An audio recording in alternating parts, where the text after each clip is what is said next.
Alright guys, so the storybook cottage came with a piece that went all the way across here. We're not going to use that. We're actually making a window frame that goes up here, or an awning rather than a frame, an awning that goes up here.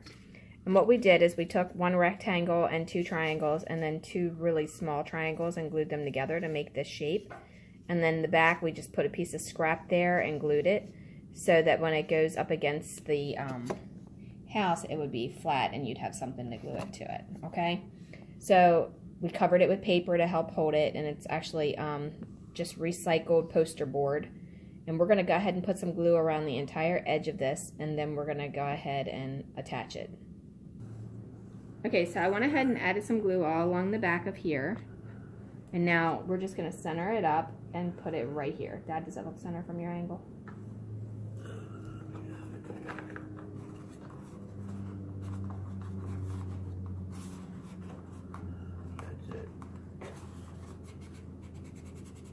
Watch out. I think it needs to come to the left a little bit. No, it's in there where it's got to go. Okay, so after that's on there, if you go under the awnings and roof tips and build tips and stuff under my page, you will see how we turn this ordinary piece of scrapbook paper into something that looks like a copper roof.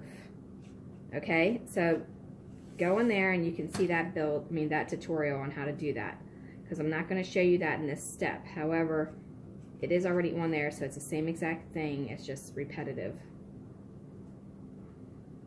Alright, so then this here is the gold paper. Go ahead, you can put it on there. The gold scrapbook paper. I bought it from the craft store, and I'll show you what it is. Okay, it just has a little bit of a texture to it.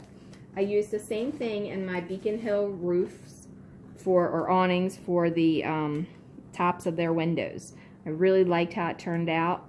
So I'm going to do the same exact technique on here, because when I get done with this, this will not look like it's gold at all. And I will show you the picture at the end of the video. So don't forget to stick around for that, because I'll post it after everything's done. Alright, well, thanks for watching, and that's all it is to add in this little awning over top of the window. That's it, it's that simple. Alright, thanks, have a wonderful day. Like and subscribe, leave a question, suggestion, or comment below. And hit the bell if you want to be notified.